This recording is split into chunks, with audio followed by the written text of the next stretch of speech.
titles for my sermon tonight. The super spiritual people are not going to like the first title. The not so super spiritual people are going to probably remember that title. So title number one, and you could use whichever one in your notes and whichever one in your references. First title is Think Like a Man. And the second title, the second option is A Mature Mindset. So I know the super spiritual people are going to go with a mature mindset, and those that are a little more edgy, Think Like a Man. You can have your seat in God's presence tonight. Paul says that when I was a child, I thought as a child. But when I became a man, I put away childish things. I want us to just examine 1 Corinthians chapter 13 and verse 11. And as we examine this verse, I want us to break it down tonight. And as we break it down, I want us to just pull out three main highlights from this verse. And from pulling out these highlights, we will then go a little bit further into this topic of a mature mindset. So as we look at this verse, it says that when I was a child, I spoke as a child.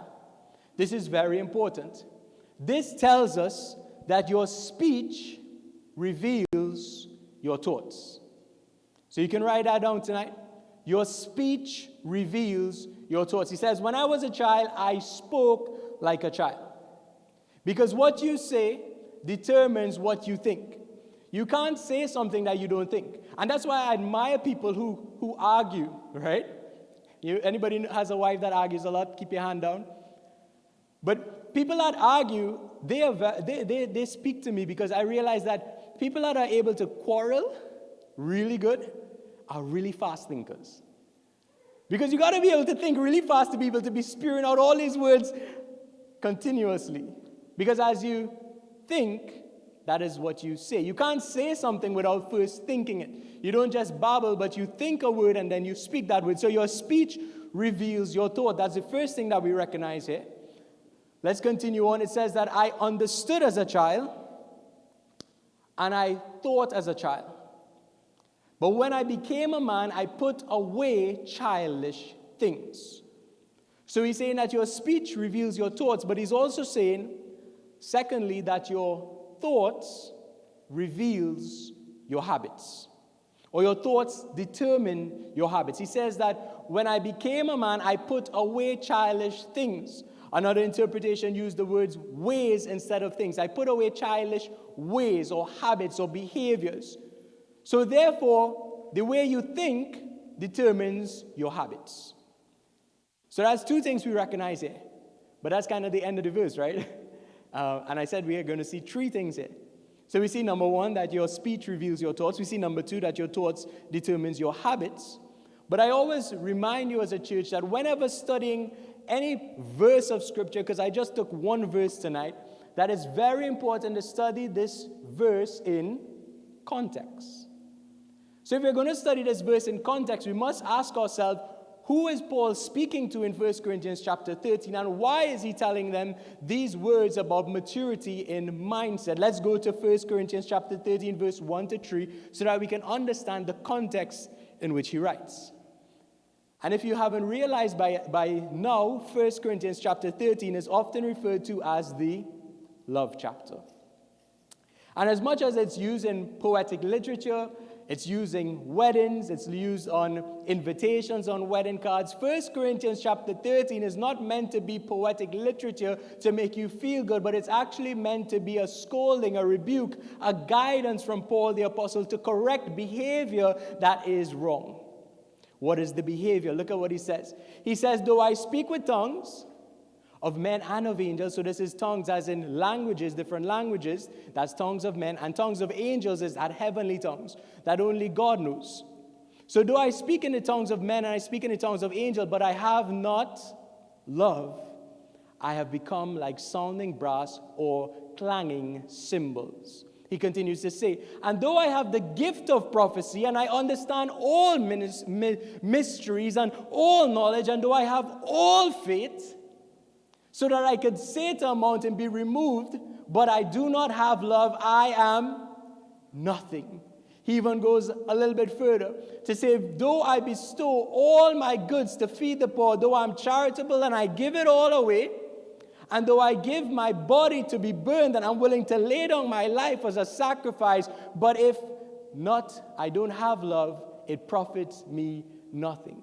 He's trying to correct the behavior because the church at that time in Corinth, they are very gifted.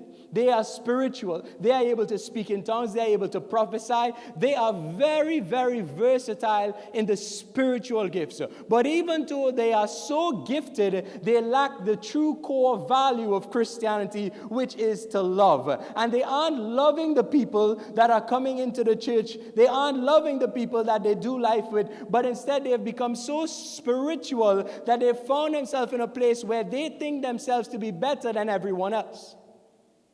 And this is where we get our third point from. You can be spiritually gifted, but mentally immature. Because he's correcting the behavior through their thoughts. When I was a child, I thought as a child. I reasoned as a child. But when I became a man, I put away childish things. So we see that your speech reveals your thoughts determines your habits, and you can be spiritually gifted, but mentally immature. And we have a lot of times, we have people that think because they are spiritually gifted, that means that they have matured in Christ. There are a lot of people that would say this word grow doesn't appeal to me. It means nothing to me because I've grown. I speak in tongues. I prophesy. I'm willing to lay my life down. But have you matured in your mindset? Because your mindset is very important. Your mindset reveals your thoughts and it determines your habits. So I want to make another statement tonight. And you can write this down. Because we're speaking about your mindset. We're speaking about your thoughts. How you reason controls your results. Because he's creating a direct link here between your thoughts and your habits. So if there's a direct link between your thoughts and your habits, then how you reason will determine your results. Let me repeat that again. Those online, you can type it in the comments. How you reason will determine your results. Anybody remember the last time they wrote an examination? Maybe the university students is like, I did that this morning. Like, I just wrote an exam and came here, right? But when you write an exam, a written exam, that exam seems or looks to examine your reasoning abilities. No matter what subject area it is, it's trying to see if you can process the information that you've gathered or learned, and then now apply that information by giving the correct answers or the correct results on that examination paper. And depending on how you reason in that moment when you're writing that exam, it directly impacts your results. So the score that you would get at the exam or that the teacher would give you is based on your reasoning ability. Because the way you reason is directly related or determines the results that you get. I'm stressing on this because I want you to understand if you want to change your habits, you first have to look at your thoughts. How you reason and the mindset that you have needs to mature if you want different results. It's easy, and we can make this statement tonight that if you want different results, it's reasonable to conclude that you need a mature mindset. You need to change in your mindset. And the mind is the most powerful tool at your disposal. What separates a Homo Sapien, and Jonathan is like, I'm not a Homo Sapien, all right? A Homo sapien is just a scientific word for you and I, humans. What separates a Homo sapien from every other species is not our anatomy, but it's our mind. There are other animals that have similar anatomy, and that's why Scientology tends to say that we evolved from apes. However, what separates us as human beings from every other species is not our anatomy, but it's our mind. Our ability to reason and think. It's with our mind that we dream. It's with our mind that we innovate. It's with our mind that we communicate. It's with our mind that we design. And I'm stressing on the power of the mind because oftentimes we don't realize how valuable our mind is, but the enemy knows it. The enemy at times is faster at realizing how important your mind is than you are. That's why the greatest battle that you would ever face is in your mind. The devil doesn't come to attack you in your body, he attacks you in your mind. Now you might be thinking, no, I've experienced spiritual attacks in my body before. I know the devil attacks my body. I want to subscribe to you tonight that even an attack in your body is meant to cripple your mind. Because it's with the mind that you believe. And if your mind is crippled, then your ability to believe in God for a miracle becomes non-existent. And the enemy understands how powerful your mind is. And tonight I'm building a lot around your mind because I want you to understand that your mind is the most powerful asset that you have as a human being. It's your mind that needs to be guarded. Proverbs chapter 4 and verse 23. Look at what it says. Let's read it on the screen tonight. Proverbs 4 and 23. It says, keep your heart with all diligence, for out of it springs the issues of life. Now you might be saying, Pastor, that's heart. That's not mind. Are you confused? Do you not know the difference in the word heart and mind? Well, in ancient society, they would refer to the word heart, they would use that to refer to your mind or your thinking or your thoughts, your logical ability. In modern science, we know that our heart pumps blood and we know that our brain controls our thoughts. When you see this word heart here, the Bible isn't referring to your heart. Your heart pumps blood. It isn't referring to this physical heart. It's referring to your mind. Stefan, hand me that safety helmet that I have here. Right? So this is a safety helmet. Some people know it as a hard hat, right? This safety helmet serves a purpose. It's there for us, or for me as an engineer.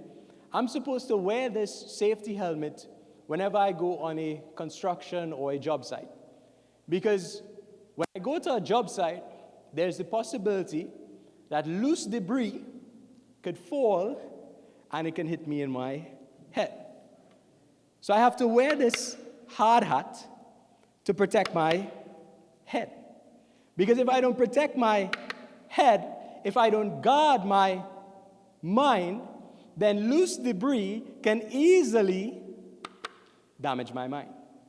And a lot of us walk around without our hard hats on. We don't protect our mind. We don't guard our mind. And we're allowing a lot of loose debris to come crashing into our mind. We allow the movies we look at, the music we listen to, the conversations we have to let a lot of loose debris attack our mind.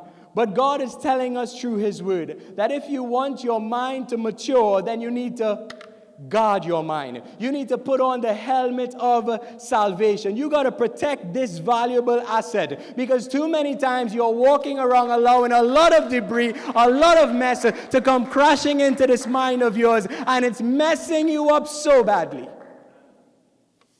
Now you might be looking at this hard hat and thinking, wow, my pastor bought a new brand.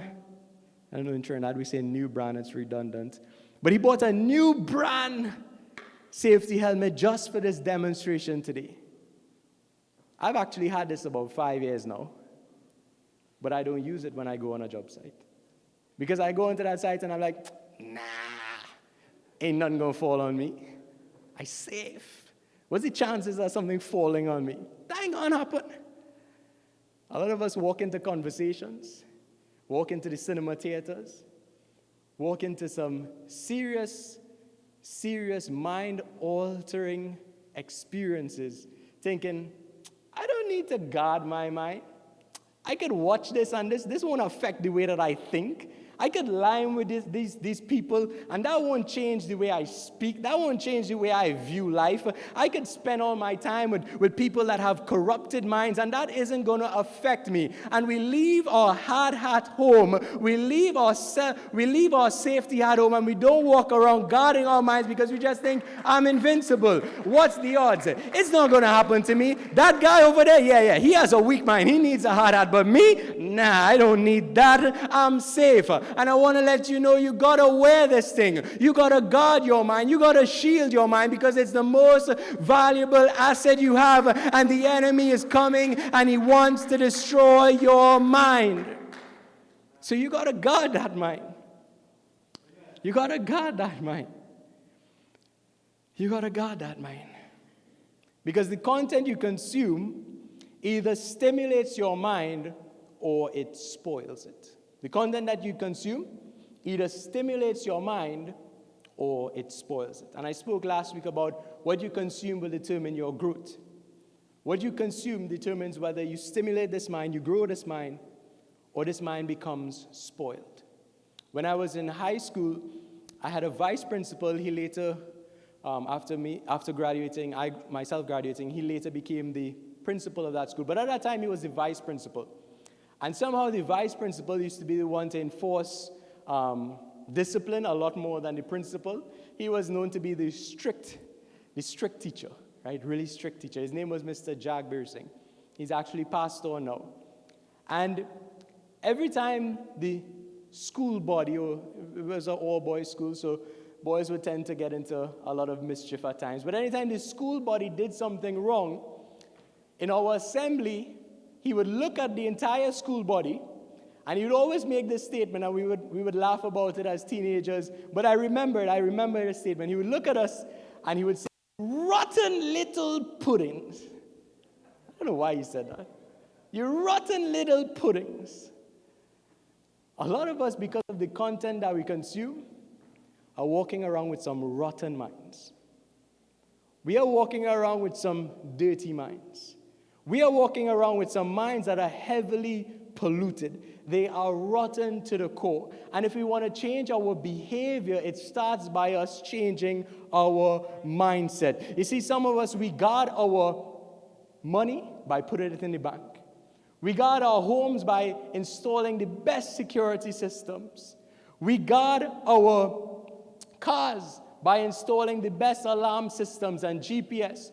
But we fail to guard our most valuable and prized asset as a human being, which is to guard our mind. And as you start this year, if you don't want to remain in the same cycle of rotten and polluted thoughts, then you got to protect this mind of yours. You got to guard this mind from what enters into it. Because what enters into it could corrupt your mind, corrupt your soul, and change your behaviors. I've seen people that lime around certain company, and because they spend so much time with that person, they start walking like them. They start talking like them. That's the effect it has when your mind is being redefined by someone else's personality, perspective, and behavior. And I want you to start taking time to stop being molded by someone else's personality, but to be in the presence of God and say, "God, you got to shape this mind of mine. You got to mold it and make it more and more like you. I want to think like Jesus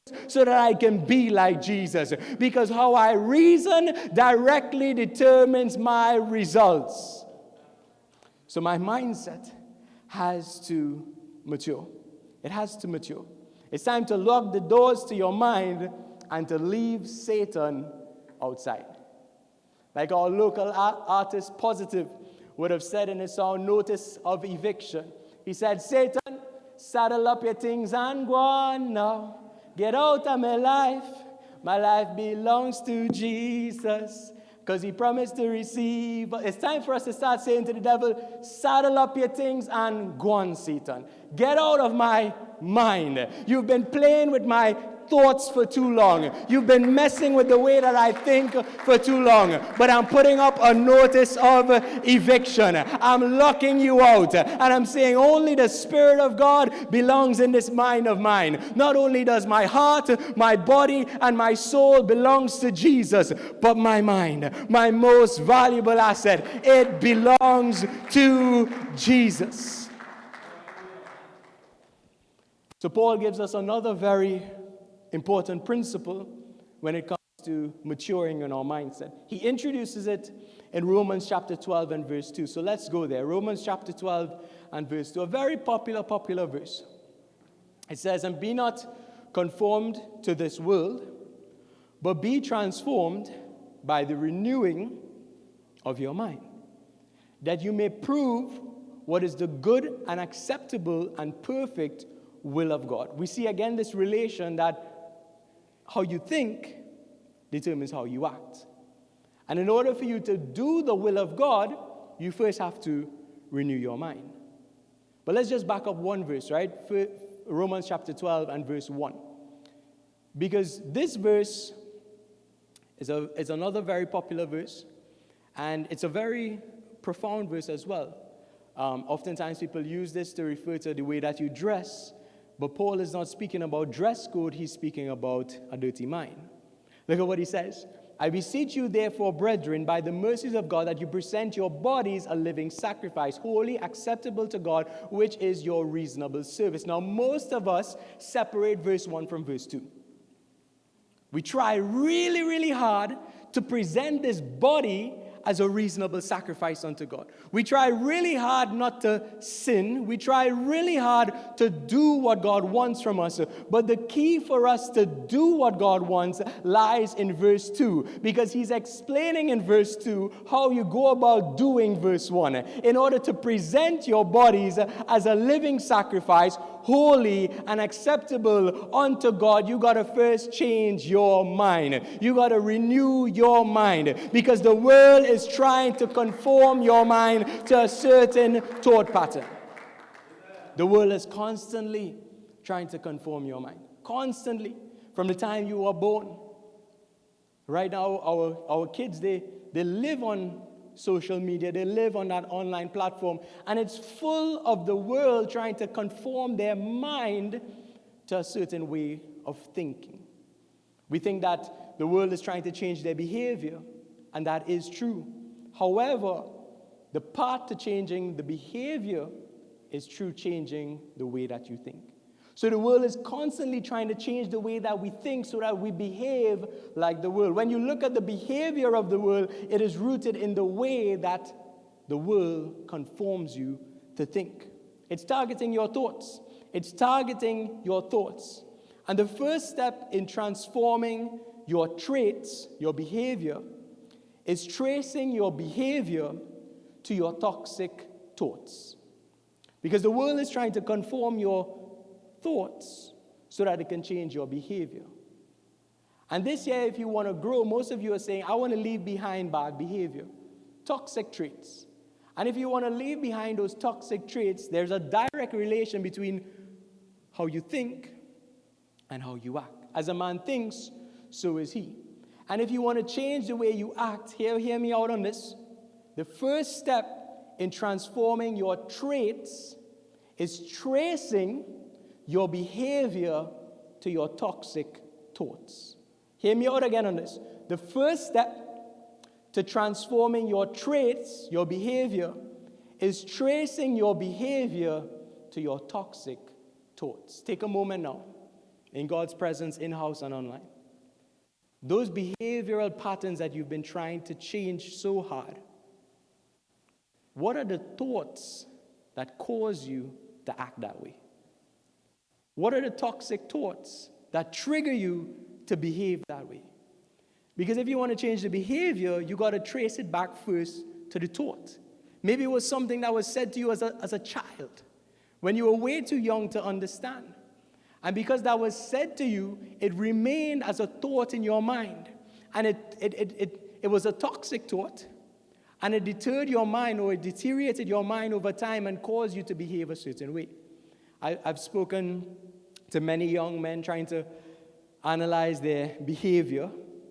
And quite a few of them would tell me that the reason that they don't respect women, or they may have many girlfriends and not be into any type of serious relationship, is because as a young boy, an older brother or an older cousin tainted their mind with a toxic thought while they were yet at a young age, telling them that the way to be a man is to do these specific things. The way to be a man is to have many girlfriends. The way to be a man is to be flirtatious. The way to be a man is to do these things that is actually hazardous to the relationships that you have and hazardous to the people that you meet, because this is the way that you think like a man. And because of that, it deteriorated their mind over time from one simple thought at a young age. When Satan tempted Eve, he came to her with a thought. Did God really say that you will die when you eat of this apple? And the enemy is constantly whispering thoughts,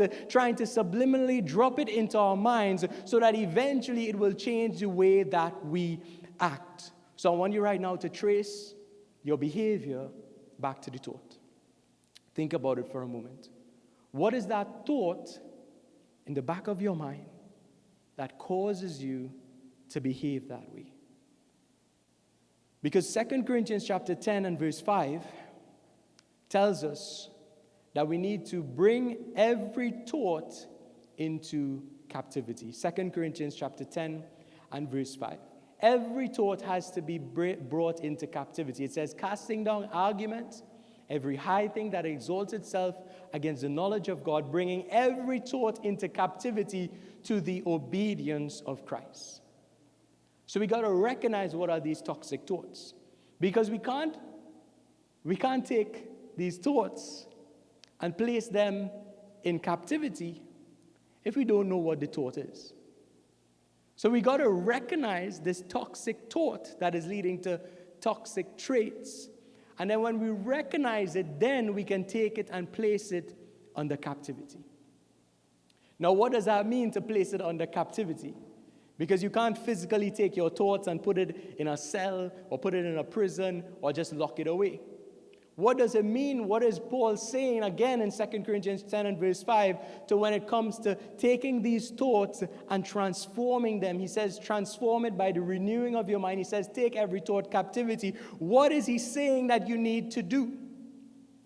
When you recognize the thought, when you recognize what this toxic thought is, in order to take it captivity, you got to place a thought that is greater than that thought into this mind.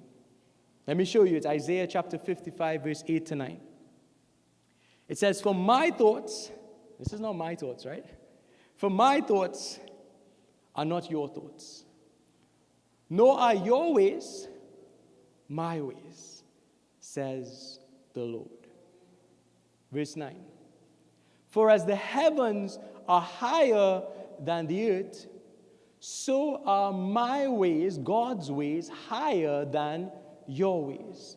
And so my thoughts, God's thoughts, are higher than your thoughts. So when you find that thought, when you realize this is the toxic thought that is causing this bad behavior or this habit or this trait that I want to stop in this year because I want to mature, when you find what that thought is, the next step as you take, it's going to be taken captivity by placing a thought that is more stronger or that is greater than this thought that has ruined your life. Let me give you some practical examples, right? When your thoughts say that you are broken, which leads to low self-esteem, which then leads to terrible relationship choices, you got to take that thought that says to you that you are broken, you got to place it under captivity and say the thoughts of God says that you are made whole through Jesus Christ. You got to take that thought that says I'm broken and say there is something greater. There is a way that is greater. There is a thought that is greater. And I'm going to use that thought to place this toxic thought in captivity. What's the thought? The world tells me I'm broken, but Christ tells me I've been made whole through his sacrifice. You got to take those thoughts and place it captivity under a greater thought. When your thoughts say that you're a failure, which leads to you never progressing forward, you got to say, God's thoughts says that whatever I put my hands to do, I will prosper. When your thoughts say that you are hated, which leads to isolation and then depression, you got to say, God's thoughts, which are higher than mine, says that I am loved by God. You got to take those negative thoughts and you got to let God's thoughts, which are higher, which are greater, compress and put captive those toxic thoughts so that they can't ruin and rule your life any longer. Because His ways are higher than your ways. His thoughts are greater than your thoughts. As the heavens is higher than the earth, so is the thoughts of God higher than what you ever thought possible. He says, I'm able to do exceedingly abundantly, far beyond what you ever hoped, dreamed, or imagined. Stop letting your thoughts limit you in this lifetime. I got to think higher thoughts. I need a God thought. Say it in the chat tonight. Say it out loud tonight. I need a God thought. My thoughts, they ruin me. God's thoughts, they elevate me. I need a God thought. God, I want to know what you think about me. I want to renew my mind. Because a new mind equals new habits, which gives you new results. A new mind equals new habits, which gives you new results. This is what I've been stressing on for this entire sermon. If you want to change your traits, you got to start with your thoughts. New mind equals new habits, which equals new results. You can write this down tonight. Those that are online, you can write it down as well. Very simple. Change the way you think. Change the way you think, or the way you think will change you. Change the way you think, or the way you think will change you. I've seen the best Christians become corrupted because they allowed a toxic thought to change them. Change the way you think, or the way you think will change you. And every sin starts with a thought. Jesus says it like this in Matthew chapter 5 and verse 28. He says, if a man looks upon a woman in lust, just look. When he looks, it's a thought that is processed in his mind.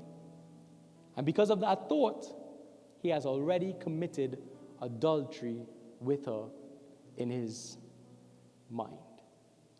In his mind. Every sin starts with a thought. And you got to train your thoughts. You got to train yourself to think differently. Sometimes you got to stop your thoughts as well. You got to stop yourself from going down that pathway of thinking all these things that corrupts your mind. You got to train those thoughts. You got to train yourself to think differently, to think God's ways.